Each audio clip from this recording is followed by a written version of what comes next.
Welcome students. फाउंडेशनच्या या next फिजिक्सच्या लेक्चरमध्ये तुमचे सर्वांचे स्वागत. बऱ्याच विद्यार्थ्यांचे डाऊट्स आले त्यांनी सॉल्व्ह करून पाठवले आहेत. दॅट मीन्स तुम्हाला फिजिक्सचे सगळे लेक्चर समजत आहे असं मी कन्सिडर करतो. त्यानंतर बऱ्याचशा विद्यार्थ्यांनी जो आपण क्वेश्चन विचारला होता की ह्युमन बॉडी ही 3 डायमेन्शन आहे की 4 डायमेन्शन्स, त्याबद्दल 3 डायमेन्शन की अदर दॅन 3 डायमेन्शन्स, त्याबद्दल सुद्धा विद्यार्थ्यांनी पाठवलं. बऱ्याच विद्यार्थ्यांनी रिप्लाय आला इट इज अ 3 डायमेन्शन. ज्यांनी रिप्लाय पाठवला की 3 डायमेन्शन आहे, as per your knowledge it is correct. But तुम्ही पाठवलं त्या ॲन्सरनुसार 3 dimension is okay, but human body is not the 3 dimension. आता 3 डायमेन्शन नाही तर मग काय? बघा समजून घ्या. 3 डायमेन्शन ऑब्जेक्ट असतो काय रे? 3 डायमेन्शन म्हणजेच आपण दाखवतो 3 डायमेन्शन मध्ये हा एक्स ॲक्सिस असेल, वाय ॲक्सिस असेल आणि या ठिकाणी उदाहरणार्थ तो झेड ॲक्सिस. मग इथं कुठे एखादा पॉईंट जर ठेवला, एखादा ऑब्जेक्ट जर आपण इथं कुठे ठेवला तर तो एक्स ॲक्सिसला काहीतरी असणार आहे त्याची पोझिशन असेल, वाय ॲक्सिसला काहीतरी त्याची पोझिशन असेल आणि विथ रिस्पेक्ट टू झेड ॲक्सिसवर त्याच्यावर काहीतरी पोझिशन असणार. म्हणजे आपण त्याला म्हणतो this object is lies in a X Y Z coordinate. म्हणजे तो जेवढा एक्स ॲक्सिसला जाणार आहे 3 डायमेन्शन ऑब्जेक्ट, तेवढाच वाय ॲक्सिसला जाणार आहे, तेवढाच झेड ॲक्सिसला जाणार आहे. म्हणजे एक्स वाय आणि झेड हे त्याच्यावर काय असणार आहे, त्याच्या पोझिशननुसार हे कॉन्स्टंट असणार. हे सायन्स कम्युनिटीमध्ये डिस्कशन चालू होतं, मनाचं मी कुठलंही सांगत नाही. पण अल्बर्ट आइन्स्टाईन म्हणतोय, म्हणजे अल्बर्ट आइन्स्टाईन सर आपल्याला सांगताय की ह्युमन बॉडी जर 3 डायमेन्शन ऑब्जेक्ट असेल तर ह्युमन बॉडीचं एज वाढतंय का? एज का वाढतंय? 10 वर्ष, 10 year, 20 year, 30 year, 50 years, 60 years, 70 year, 80, 90, 100 years हे एज का वाढतंय?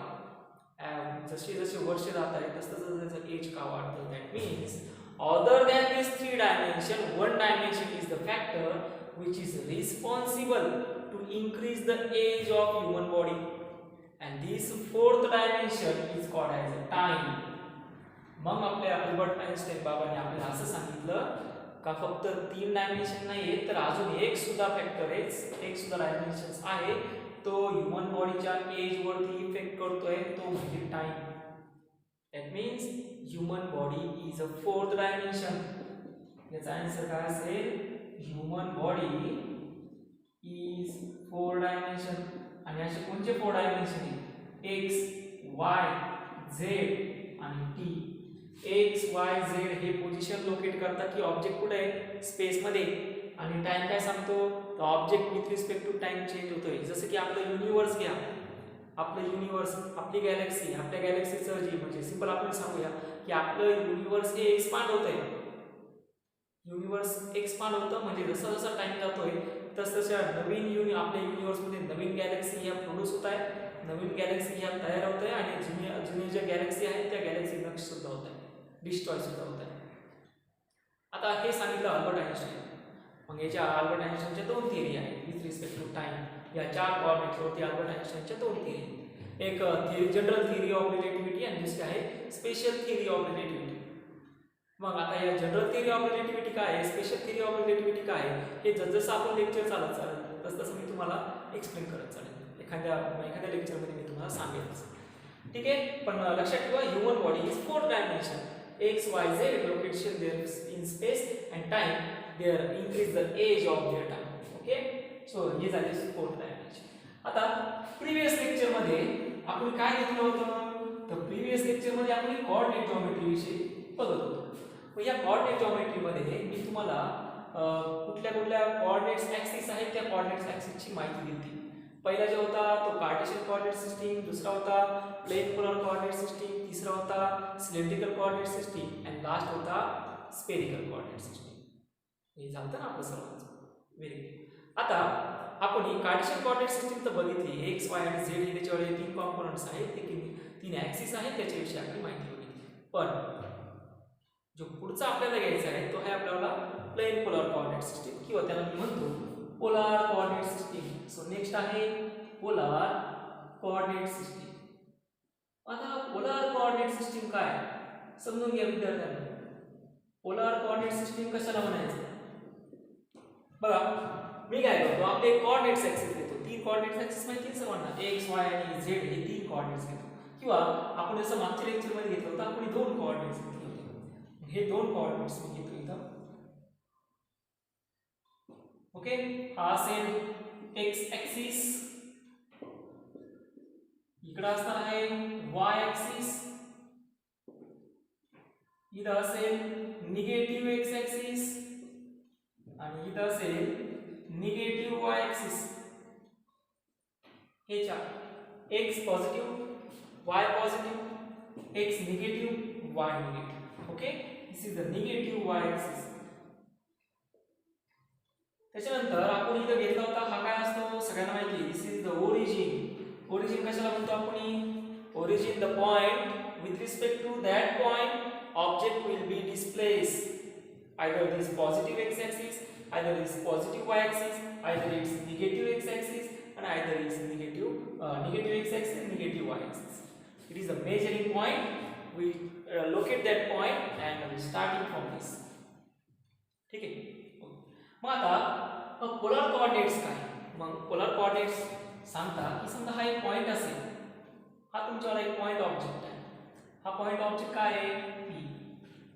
मग ह्या पॉइंट ऑब्जेक्टची जे काही डिस्टन्स आहे ते ओरिजिन पासून डिस्टन्स r ने रिप्रेझेंट करा. पोलर कोऑर्डिनेट्स काय सांगतो? या पॉइंट P जो आहे तो ओरिजिन पासून त्याचं डिस्टन्स काय म्हणा? r म्हणा. आणि with respect to x axis त्याने जो अँगल परफॉर्म केला आहे तो अँगल किती आहे? थीटा. म्हणजे पॉइंट P तुम्हाला रिप्रेझेंट करायचा आहे r आणि थीटा मध्ये. यालाच म्हणायचं असतं पोलर कोऑर्डिनेट सिस्टम, किंवा यालाच त्या पॉइंटचे काय म्हणायचे? Polar coordinates. एकदम सिंपल. काय polar coordinates? Polar coordinates a point is, किंवा if symbol if any point joined by the center with distance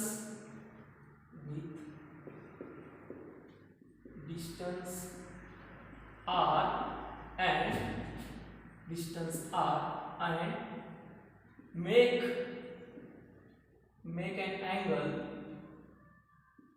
make an angle theta with respect to x axis. बघा, if any point joined by the center with a distance r, कुठला point centre पासून कितीने join करा? Distance r, and make an angle theta with respect to x axis. Make an angle theta with respect to x axis, then this point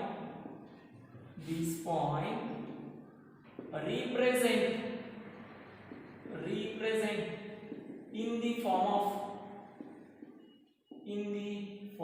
of r theta, and this is called as a plane polar coordinate system. तो point कशाने represent करायचा आहे?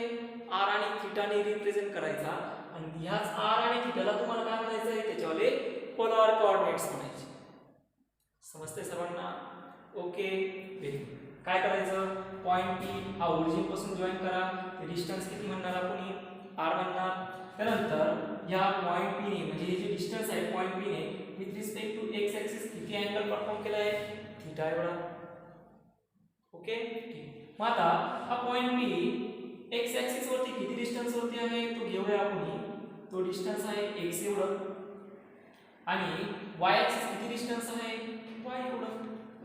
मग आता हा r तुम्हाला भेटेल ना, पायथागोरस वापरणार. This distance r is equal to किती असेल? Root of x square plus y square. हे काय भेटेल तुम्हाला? r. ओके, आता याला मी अँगल थीटा आहे, ठीक आहे ना. मग अँगल थीटा जर असेल तर मी याला सिंपल ट्रिग्नोमेट्री वापरणार. म्हणजे मी इथं cos थीटा लिहू शकतो. cos theta is equal to किती असतो बघा? हा अँगल किती आला रे? 90 डिग्री. मग इन फ्रंट ऑफ 90 डिग्री किती असतो? Hypotenuse. Opposite of the angle theta काय असतो? दिस इज y, आणि ऍडजसंट काय असेल त्याच्याला बेस, म्हणजे काय होईल ना? x. मग cos थीटा काय असतो? cos theta is adjacent divided by hypotenuse. Adjacent divided by hypotenuse, म्हणजे cos theta is equal to येऊन जाणार ऍडजसंट आहे x, हायपोटेनियस आहे r, म्हणजे x इज इक्वल टू आला आहे r cos थीटा. म्हणजे या पॉइंट पी च्या पोझिशन्स किती बघा, पॉइंट पी ची पोझिशन आहे x आणि y, आणि ह्या x आणि y आपल्याला x रिप्रेझेंट करायचा आहे r ने आणि y रिप्रेझेंट करायचा आहे आपल्याला, म्हणजे x रिप्रेझेंट करायचा आहे r आणि थीटा ने आणि y सुद्धा रिप्रेझेंट करायचा आहे आपल्याला r आणि थीटा ने. म्हणजे त्याचा ऍक्सिस रिप्रेझेंट करायचा r आणि थीटा आणि त्याचा ऑर्डिनेट सुद्धा रिप्रेझेंट करायचा r आणि थीटा. अंडरस्टँड? मग आता x आपल्याला भेटला बघा, x किती आला r cos थीटा. मग सिमिलरली आपण sin थीटा फाइंड करू शकतो. sin थीटा येऊन जाणार अपोजिट डिवाइडेड बाय हायपोटेन्यूज. मग अपोजिट किती आहे y, हायपोटेन्यूज किती आहे r, म्हणजे y भेटला आपल्याला, y येऊन जाणार आहे r sin थीटा. बघा दोन व्हॅल्यूज भेटल्या, एक x किती आला r cos थीटा, y किती आला r sin थीटा. म्हणजे पॉइंट P जो आहे तो x आणि y ने रिप्रेझेंट करायचा, व्हॅल्यू टाकून देऊ. पॉइंट P x आणि y ने रिप्रेझेंट करायचा, व्हॅल्यू टाकून देऊ. म्हणजे P येऊन जाणार x ची व्हॅल्यू किती आली r cos थीटा आणि y किती आहे r sin थीटा. हे झालं representation of that point in polar coordinates. समजते सर्वांना? आपण पोलर कोऑर्डिनेट्स काय आहे बघा आता. तर या पॉइंट P चे पोलर कोऑर्डिनेट्स काय आले r cos theta and r sin theta. याला म्हणायचं असतं त्या पॉइंट P चे पोलर कोऑर्डिनेट्स. एकदम साधं सोपं आहे बघा.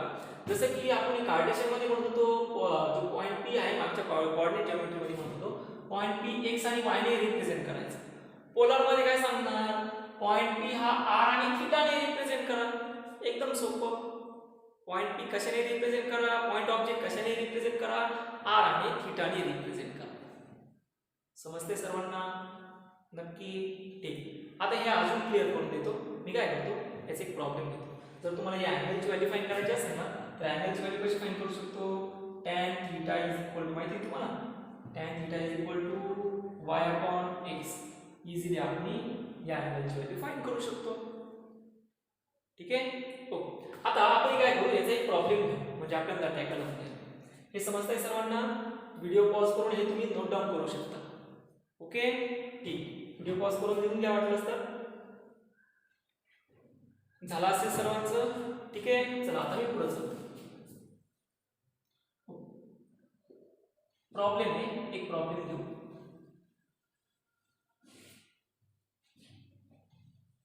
व्यवस्थित लक्ष द्या, कुठेही टाइमपास करू नका. तुमचे आता रेग्युलर लेक्चर चालू झाले. या रेग्युलर लेक्चर मध्ये इंडियाचं जे लेक्चर आहे ते खूप महत्त्वाचं आहे, कारण त्याच्यामध्ये आपण इंटिग्रेशन आणि डिफरन्शिएशन घेणार आहोत. सो तुम्हाला जो प्रॉब्लेम दिला आहे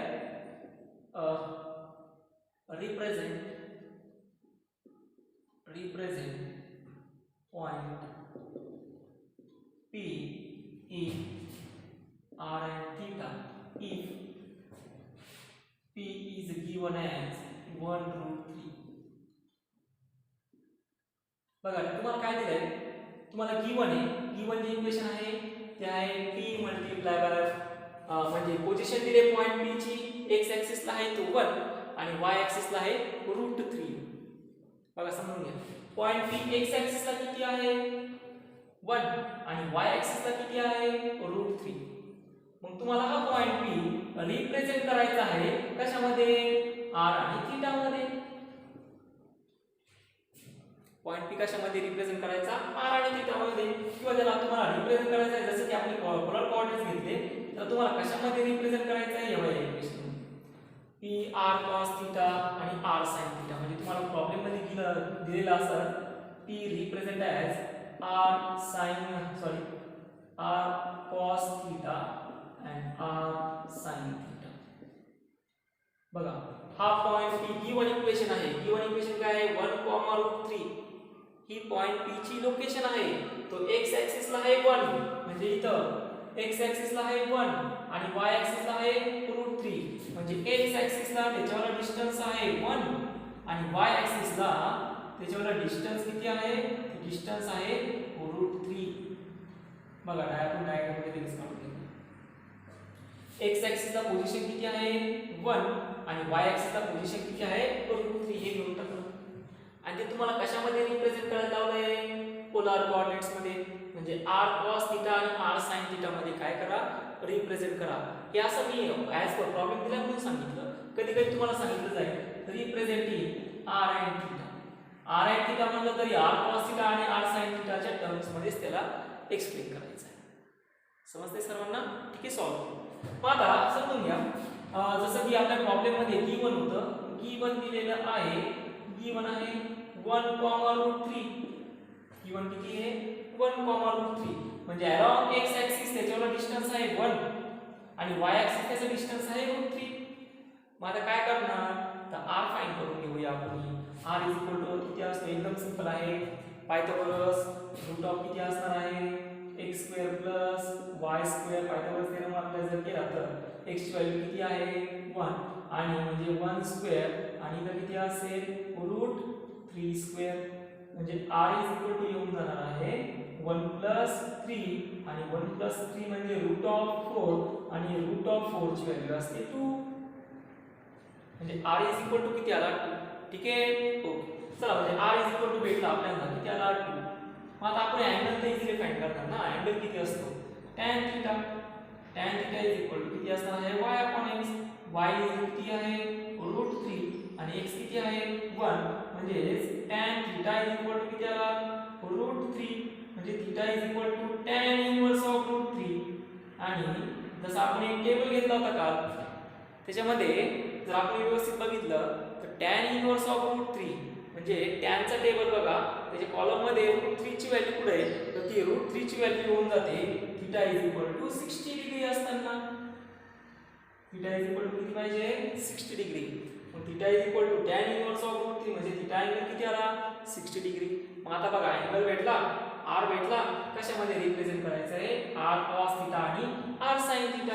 कशामध्ये रिप्रेझेंट करायला लावलं त्यांनी? p represent as r cos θ and r sin θ. म्हणजे p आता r किती आहे? टाका व्हॅल्यू. r किती आहे? 2. cos किती आहे? 60 आणि इथं r किती आहे? 2. sin किती आहे? 60. हे बघा रे, आता तुम्ही काय करणार, कोणी चुकी करायची नाही. तुम्हाला फक्त एवढंच रिप्रेझेंट करायला सांगितलंय. मग कोणीही cos 60 ची व्हॅल्यू टाकू नका आणि sin 60 ची व्हॅल्यू टाकू नका. cos 60 जर टाकला, sin 60 जर टाकला तर तुमचं परत इक्वेशन येऊन जाणार. पण ते इक्वेशन नकोय आपल्याला. आपल्याला काय हवंय, तर त्यांनी फक्त सिंपल सांगितलं पॉइंट P पोलार कोऑर्डिनेट्स मध्ये रिप्रेझेंट करा. म्हणजे P r cos θ आणि r sin θ मध्ये रिप्रेझेंट करा. म्हणजे P फक्त 2 cos 60 आणि 2 sin 60 एवढंच आन्सर ठेवा, बाकीचं पुढे चालू नका. परत एकदा सांगतो, चुकी करू नका. तुम्हाला त्यांनी काय सांगितलं, पॉइंट P रिप्रेझेंट करा r cos θ आणि r sin θ मध्ये. मग तुम्ही काय फाइंड करून घेतलं? r व्हॅल्यू फाइंड करून घेतली. किती आली? ती 2 आली. θ ची व्हॅल्यू फाइंड करून घेतली. किती आली? ती 60 आली. मग टाकून द्या r cos θ आणि r sin θ. r किती आला? 2. cos किती? θ ची व्हॅल्यू 60. r किती आला? 2. θ ची व्हॅल्यू किती? 60. बस इथपर्यंतच थांबा. पुढे याला सॉल्व्ह करू नका. परत ते येऊन जाणार आहे, ते तुम्हाला विचारलेलं नाही. समजतंय सर्वांना? बस तुम्हाला फक्त एवढंच सांगायचंय, P representing r cos θ and r sin θ. म्हणजे P येऊन जाणार आहे 2 cos 60 and 2 sin 60. प्रॉब्लेम समजतोय सर्वांना? नक्की बघा. परत एकदा मी रिपीट करतो. त्यांनी काय सांगितलं होतं, represent point P in terms of r cos θ and r sin θ. They give on the equation P along x axis is having the positions 1 and along y axis is having the position √3. So what we have to done, we draw a coordinates x axis and y axis. We draw a point P and the location of point P along x axis is 1 and location of point P along y axis is √3. By using Pythagoras, we find the value of their hypotenuse. After that, we find the value of theta, how much angle they are making with respect to x axis. So angle theta, that is tan theta, is equal to y/x. We substitute the value of y √3, we substitute the value of x, we get the value of theta 60. So next step is, they are given, they will ask the questions, represent the point P in r cos theta and r sin theta. We simply substitute the value. R value is 2, cos theta cos 60, r value is 2, sin theta is sin 60. That's it. No need to solve this. They ask only represent the point P in r cos theta and r sin theta. Understand? Getting my points? हो. आता याच्यानंतर मी तुम्हाला पुढचं जसं की आपण usual करतो, तुम्हाला एक प्रॉब्लेम, मी एक प्रॉब्लेम सोडतो, तुम्ही एक प्रॉब्लेम सोडतो. आता तुम्हाला प्रॉब्लेम दिलेला आहे पॉइंट P रिप्रेझेंट करा r cos थीटा आणि r sin थीटा मध्ये, आणि P जो दिला आहे तो आहे x ऍक्सिसला आहे √3 आणि y ऍक्सिसला आहे 1. म्हणजे x ऍक्सिसला त्याची पोझिशन दिलेली आहे √3 आणि y ऍक्सिसला त्याची पोझिशन दिली आहे 1. मग तुमच्याला हायपोटेन्यूज किती येतो ते फाइंड करा, त्याच्यानंतर अँगल किती येतो ते फाइंड करा. बरोबर? अँगल आला की r cos थीटा आणि r sin थीटा मध्ये व्हॅल्यू टाकून द्या आणि तुमचा p रिप्रेझेंट करून मला त्याच्यावर फोटोज सेंड करा. जसे नेहमीप्रमाणे तुम्ही सेंड करता ते हुशार विद्यार्थी आहात तुम्ही, हा प्रॉब्लेम तुम्हाला जमेल. परत एकदा सांगतो, r cos थीटा फक्त r सबस्टिट्यूट करायचा, अँगल सबस्टिट्यूट करायचा, r sin theta r substitute करायचा, अँगल सबस्टिट्यूट करायचा. कोणीही पुढे सॉल्व करणार नाही. पुढे सॉल्व केलं तर हेच आन्सर येऊन जाणार आहे, ते तुम्हाला विचारलेलं नाही. तुम्हाला विचारलंय फक्त p रिप्रेझेंट करा r cos थीटा आणि r sin थीटा. प्रॉब्लेम समजला?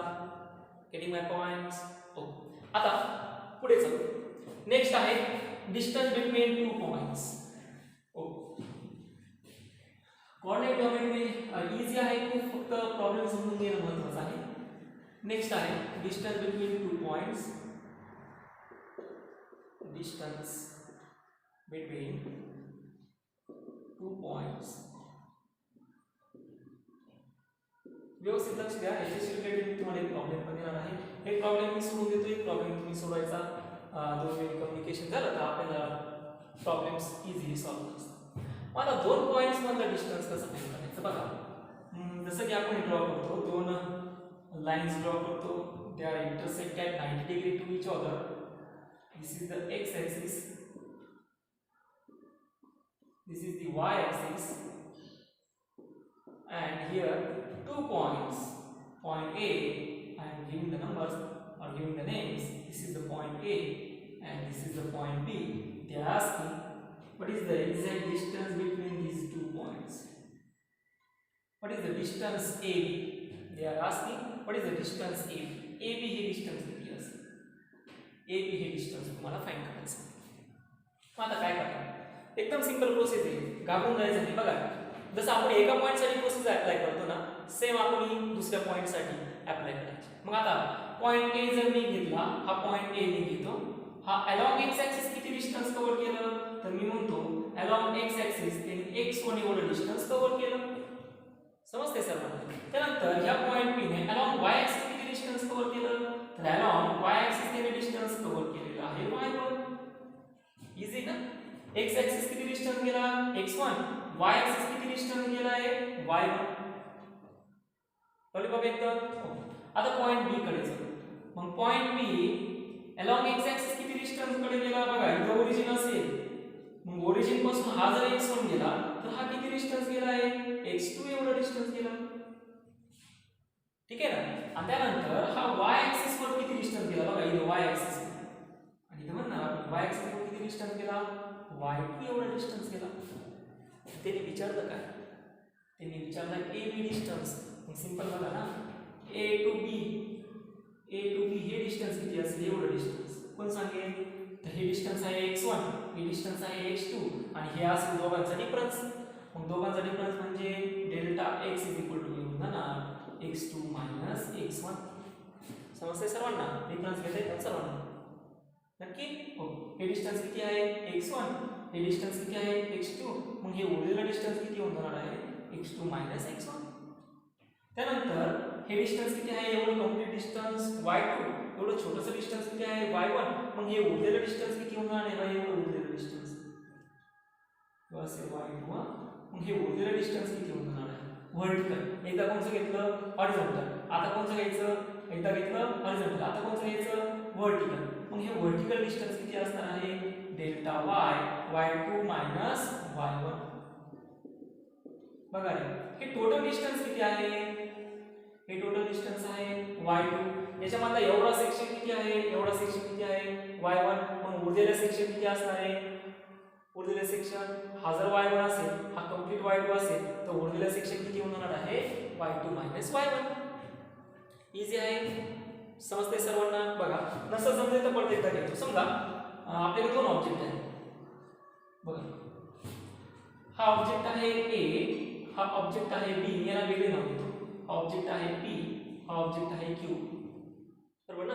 मग याचे छोटे छोटे डॉट्स जर केले आणि त्यांनी सांगितलं की हे समजून सांगण्यासाठी तुम्हाला सांगतोय. बरोबर, कोणाला जर दिसत नसेल तर इथे देतो मी. बघा आपल्याला दोन पॉईंट दिले. हा पॉईंट P आहे, हा पॉईंट Q आहे. आणि आपण म्हणणार की पॉईंट P आणि Q मधलं डिस्टन्स आहे ते 2 सेंटीमीटर. पॉईंट P आणि Q मधलं डिस्टन्स किती आहे 2 सेंटीमीटर. त्यानंतर इथं कुठेतरी एक पॉईंट ठेवा इथं, आणि त्या पॉइंटला मी R नाव देतो. आणि त्यांनी सांगितलं की पॉइंट R जो डिस्टन्स आहे ते आहे 0.8 सेंटीमीटर. किती डिस्टन्स आहे 0.8. टोटल डिस्टन्स किती आहे 2 सेंटीमीटर. मग R आणि Q मधलं डिस्टन्स किती असेल? कोण सांगेल R आणि Q मधलं डिस्टन्स? Very good. R आणि Q मधलं डिस्टन्स किती होणार आहे? टोटल डिस्टन्स किती आहे 2 सेंटीमीटर. त्यापैकी P आणि R मधलं डिस्टन्स किती आहे 0.8. या दोघांचा डिफरन्स घ्यायचा तर R आणि Q मधलं डिस्टन्स भेटेल. म्हणजे किती होणार आहे 2 मायनस 0.8. हेच आपण इथं केलं. टोटल डिस्टन्स किती होतं x2. एवढं डिस्टन्स किती आलं x1. मग उरलेलं डिस्टन्स किती असणार आहे x2 मायनस x1. हे टोटल डिस्टन्स किती होतं y2. एवढं डिस्टन्स किती आलं y1. मग उरलेलं डिस्टन्स किती असणार आहे y2 मायनस y1. अंडरस्टँड. बघा मग इथं ट्रायंगल फॉर्म झाला ना, नक्की का. मग हा अँगल किती आहे 90 डिग्री. ठीक. मग आता सिंपल आपण काय वापरणार पायथागोरस वापरणार. पायथागोरस म्हणजे AB हे डिस्टन्स किती असेल मग.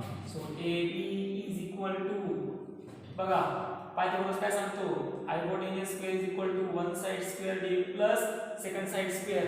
म्हणजे आपण म्हणतो opposite side square plus base square is equal to hypotenuse square.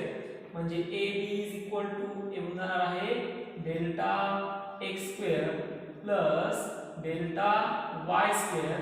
म्हणजे AB इज इक्वल टू असेल डेल्टा x किती आहे, डेल्टा x ची व्हॅल्यू किती आहे x2 minus x1. Delta y ची व्हॅल्यू किती आहे y2 minus y1. Delta x is equal to किती असणार आहे x2 minus x1 square plus y2 minus y1 square. हे आलं डिस्टन्स. सो आपण डिस्टन्स एकदम सिंपल फाइंड करू शकतो. बघा distance AB is equal to, तेच फॉर्म्युला मी इथे लिहितोय. हा फॉर्म्युला तुम्हाला वापरायचा आहे. AB इज इक्वल टू येऊन जाणार x2 minus x1 square plus y2 minus y1 square. या वेळी आपण दोन पॉइंट मधलं डिस्टन्स फाइंड करू शकतो. हे दोन पॉइंट्स मधलं distance root of x2 minus x1 square किंवा मी याला असं लिहितो delta x square plus delta y square. So this is the actual process. We have to find the distance between 2 points. AB is equal to root of x2 minus x1 square plus y2 minus y1 square.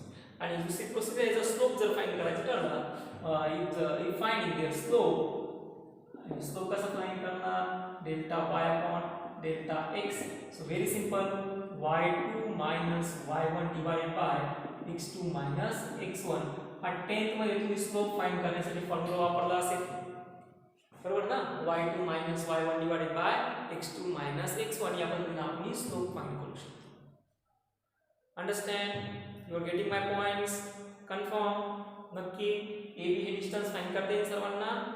ठीक. आता एक problem आहे. आता problem काय बघा, ही problem पण घेऊन येतो. बघा प्रॉब्लेम आहे, दुसरा प्रॉब्लेम तुम्हाला सोडवायचा आहे. ओके ना. प्रॉब्लेम आहे find the value of A. ही थोडा प्रॉब्लेम वरती पण मी तो जागा लागेल त्याला. फाइंड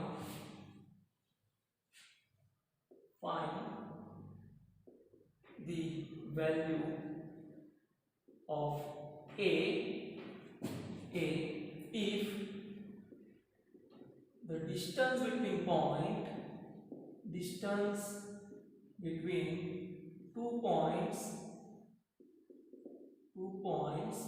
बघा तुम्हाला ए ची व्हॅल्यू फाइंड करायला लावली आणि दोन पॉईंट मधला डिस्टन्स दिलाय. डिस्टन्स आहे 9 सेंटीमीटर हा 9 आहे 9 सेंटीमीटर कॉमा ए सेंटीमीटर. हे एका पॉइंटचा डिस्टन्स आहे ए सेंटीमीटर. समजते सर्वांना 9 सेंटीमीटर ए सेंटीमीटर अँड पुढचं डिस्टन्स दिलेलं आहे 3 सेंटीमीटर इज 13 सेंटीमीटर. प्रॉब्लेम व्यवस्थित समजून घ्या. प्रॉब्लेम मध्ये त्यांनी काय सांगितलं, find the value of A if the distance between points 13 centimetre. दोन पॉइंट मधलं डिस्टन्स तुम्हाला दिलंय किती ते 13 सेंटीमीटर एवढं आहे आणि पॉइंट ए ची लोकेशन दिली. पॉइंट ए ची लोकेशन आहे -9 सेंटीमीटर आणि ए सेंटीमीटर आणि त्यानंतर पॉइंट जो दुसरा दिलाय म्हणजे पॉइंट बी ची लोकेशन दिली आहे 3 सेंटीमीटर आणि दुसरी आहे 3 सेंटीमीटर. म्हणजे बघा हा पॉइंट पी असेल, इथे लिहितो मी, हा पॉइंट पी असेल, याला म्हणतो किंवा असं हे दोन पॉइंट्स आहेत, हा पॉइंट ए आणि हा काय पॉइंट बी. मग पॉइंट ए आणि बी मधलं हे डिस्टन्स तुम्हाला ऑलरेडी गिवन आहे. ए आणि बी मधलं डिस्टन्स किती आहे 13 सेंटीमीटर, हे ऑलरेडी दिलंय आणि ए ची लोकेशन दिली आहे. ए आहे -9 सेंटीमीटर आणि ए सेंटीमीटर आणि बी ची लोकेशन दिली आहे 3 सेंटीमीटर. या पद्धतीने हा प्रॉब्लेम आहे आणि विचारलं काय तर हा ए जो आहे ना म्हणजे अलॉंग वाय ऍक्सिस त्याच्यावर ए ची व्हॅल्यू किती असेल ते फाइंड करा. एकदम सिंपल प्रॉब्लेम आहे, कुठेही डिफिकल्टी नाही आहे. बघा व्यवस्थित समजून घ्या. तुम्हाला ए आणि बी मधला डिस्टन्स ऑलरेडी गिवन आहे किती 13 सेंटीमीटर. ए ची लोकेशन दिली आहे, एक्स ऍक्सिसला तो आहे -9 सेंटीमीटर, वाय ऍक्सिसला तो आहे ए सेंटीमीटर. बी ची लोकेशन दिलेली आहे, एक्स ऍक्सिसला तो आहे 3 सेंटीमीटर आणि वाय ऍक्सिसला तो आहे 3 सेंटीमीटर. आता सॉल्व करायचं. कसं सॉल्व करणार, आपला आलेला फॉर्म्युला आहे ना सर्वांना माहिती ना, A B is equal to root of काय रे x2 minus x1 square plus y2 minus y1 square. Okay, मग हा किती असेल x1, हा किती असणार आहे y1, हा किती असेल x2 आणि हा किती असणार आहे y2. व्हॅल्यू टाकू, एकदम सिंपल वे सॉल्व करू. So A B already A B is equal to दिलेला आहे 13 centimetre is equal to root of, चला 1/1 व्हॅल्यू टाका, एकदम सिंपल वे. x2 किती आहे 3 मायनस x1 किती आहे -9 विथ मायनस साइन घ्यायचा 3 मायनस -9 त्याचा काय असेल ब्रॅकेट स्क्वेअर प्लस y2 किती आहे y2 ची व्हॅल्यू दिलेली आहे 3 आणि y1 किती आहे तो विचारला आहे, तो आहे 8 ब्रॅकेट स्क्वेअर. सॉल्व करू जमेल ना नक्की. मग कसं सॉल्व करणार बघा. 13 इज इक्वल टू इथे किती आलं मायनस प्लस 9 प्लस 3 किती आलं okay very good 12 square plus 3 minus a square. Take a squaring on both side. 13 square इथे किती असेल 12 square plus 3 minus a square. Simple वेने सॉल्व करूया. ओके ना, पहिला इकडे लिहून सो इथे असेल 13 square minus 12 square is equal to असेल 3 minus a bracket square. What is the 13 square 169 144 आणि इथे असेल 3 मायनस a स्क्वेअर. 169 मायनस 144 हे असता 25 असेल 3 minus a square. Take square root on both side. Take square root म्हणजे इथे किती असेल 25 चा स्क्वेअर रूट किती 5. इथे किती असेल 3 minus a. Then 5 minus 3 is equal to minus a. So a is equal to असेल -2 सेंटीमीटर. ओके समजते सर्वांना. a ची व्हॅल्यू किती आली -2 सेंटीमीटर. सो इथे आपण लिहिणार व्हॅल्यू आन्सर किती आलं. सो आन्सर आहे value of a -2 centimetre. Understand. Problem समजला सर्वांना. एकच फॉर्म्युला तुम्हाला वापरायचा आहे. AB इज इक्वल टू एकदम simple formula AB is equal to x2 minus x1 bracket square plus y2 minus y1 bracket square. Value टाकून द्या. प्रॉब्लेम तुम्हाला सॉल्व्ह जमेल सर्वांना. नक्की ह्या प्रॉब्लेमची परत एकदा प्रॅक्टिस करा. एकदम इझी. आता मी तुम्हाला एक होमवर्कचा प्रॉब्लेम देतो. तो होमवर्कचा प्रॉब्लेम तुम्हाला सर्वांना सोडवायचा आहे. जमेल ना सर्वांना. नक्की बघा. आता प्रॉब्लेम्सच आहे. प्रॉब्लेम्स मी तुम्हाला घेऊन येतो. बघा विद्यार्थ्यांनो, फिजिक्सचा अभ्यास करायचा असेल तर तुम्हाला बाकीच्या सब्जेक्टपेक्षा ॲटलिस्ट अर्धा ते पाऊण तास तुम्हाला फिजिक्ससाठी एक्स्ट्रा द्यावाच लागणार आहे. त्याच्याशिवाय फिजिक्सची कुठलेही प्रॉब्लेम तुम्हाला टॅकल होणार नाही. तर एकदम इझी वे घ्यायचं. फिजिक्स फार काय डिफिकल्ट आहे असं मी अजिबात म्हणणार नाही. इझी आहे. फक्त तुम्ही किती त्याला डेडिकेशन देता, जो डिवोशन्स किती आहे त्याच्यानुसार तुम्हाला फिजिक्स हा इझी जात असतो. चला तर आता प्रॉब्लेम्स घेऊ. प्रॉब्लेम्स लिहून घ्या सर्वांनी. कोणाला काय अडचण असेल तरी मला मेसेज करा. मी तुम्हाला याचा प्रॉब्लेमचा फोटो पण पाठवतो. So problem, homework problem. हा होमवर्क प्रॉब्लेम आहे सर्वांना. प्रॉब्लेम आहे अ डॉग कुत्रा, a dog wants to catch a cat. हा फिजिक्सचे प्रॉब्लेम्सच असतात. एक कुत्रा आहे, त्याला असं वाटतं की त्यांनी त्या मांजरीला पकडावं. ठीक आहे ना. जमेल ना. जमेल का एवढं काय याच्या पुढे बाकी ना. बघा the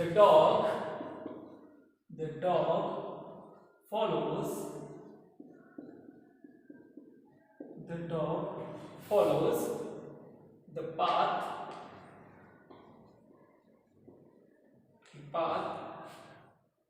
whose equation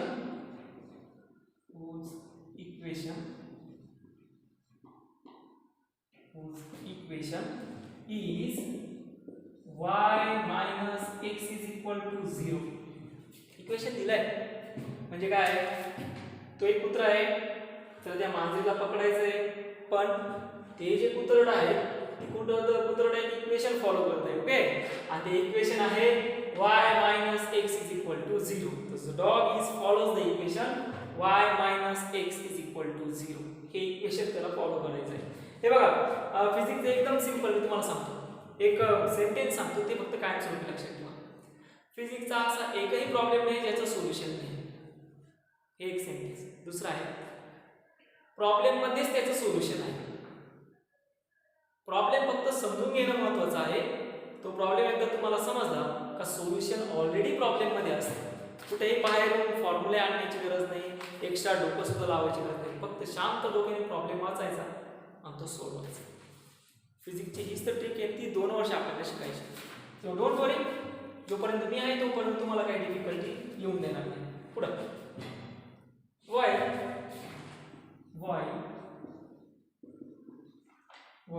the cat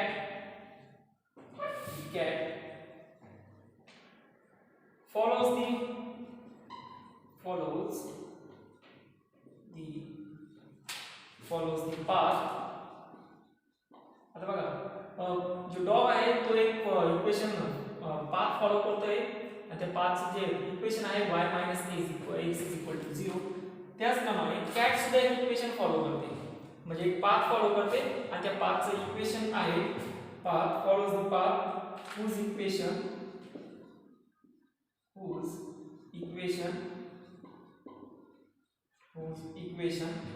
is x square plus y square is equal to 8. बघा डॉगनी फॉलो केलेलं इक्वेशन आहे y minus x is equal to 0 आणि कॅटनी फॉलो केलेलं इक्वेशन आहे x square plus y square is equal to 8. पुढे विचारलंय the coordinates of possible points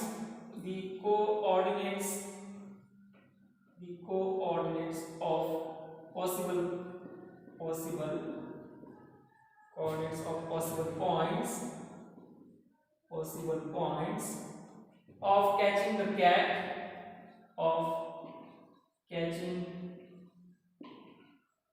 cat are. तुम्हाला विचारलं काय The coordinates of possible point of catching the cat are, म्हणजे त्या डॉगला त्या मांजरीला जर पकडायचं असेल तर पॉसिबल कोऑर्डिनेट्स कोणते असतील. ठीक आहे, पॉसिबल कोऑर्डिनेट्स तुम्हाला विचारलंय. ऑप्शन आहे ऑप्शन ए 2 -2, ऑप्शन बी आहे 2, 2, ऑप्शन सी आहे -2 आणि 2 आणि ऑप्शन डी आहे -2 and 2. -2 -2 हे option. Option first 2, -2, option second 2, 2, option third -2, 2, option fourth -2, -2. आता या प्रॉब्लेमसाठी हिंट अशी सांगितली तुम्हाला की काहीच तर करून प्रॉब्लेम व्यवस्थित वाचा, प्रॉब्लेम मध्ये त्याचं सोल्युशन आहे. प्रॉब्लेम फक्त व्यवस्थित वाचायचा. cat, a dog wants to catch a cat, the dog follows the path whose equation म्हणजे त्या डॉग साठीचं इक्वेशन दिलं आहे y - x = 0. मग काय करणार, x ला त्या साइडला घेऊन जा ना, y = x आला. मग y = x आला तर जी कॅट साठीचं इक्वेशन ते किती x² + y² = x. मग तुम्हाला इक्वेशन भेटलं y = x. मग इथं y = काय टाकायचं x, म्हणजे हे x² + x² किती आलं 2x² = किती आला 1. म्हणजे तुम्हाला x ची व्हॅल्यू भेटेल, बरोबर ना. 8/2 म्हणजे किती असेल 4. x² किती आला 4, म्हणजे x किती आला 2. मग y x is equal to 2, then y is equal to 2. Option B is correct, 2, 2. मी सांगितलं व्यवस्थित समजून घ्या आणि इक्वेशन सॉल्व्ह करा. प्रॉब्लेमचं सोल्युशन हे तुमच्या दिलेल्या प्रॉब्लेम मध्येच आहे, फक्त व्यवस्थित अंडरस्टँड. होप सो आजचं लेक्चर सर्वांना समजलं असेल. याच्यात काही डाऊट असेल तर डाऊट्स तुम्ही माझ्या संग शेअर करू शकता. बरेच विद्यार्थी प्रॉब्लेम सॉल्व्ह करताय, प्रॉब्लेमचे फोटो सुद्धा पाठवताय, ही चांगली गोष्ट आहे. आता उद्याचा अतिशय महत्त्वाचा पॉइंट आहे. उद्या आपण कॅल्क्युलसचा पार्ट काही बघणार आहोत जो डिफरन्शिएशन आणि इंटिग्रेशनचा आहे. त्यामुळे सर्वांनी व्यवस्थित फ्रेश राहा, घरात राहा, सेफ राहा. ओके, काही डाऊट्स असेल तर विचारू शकता. थँक्यू.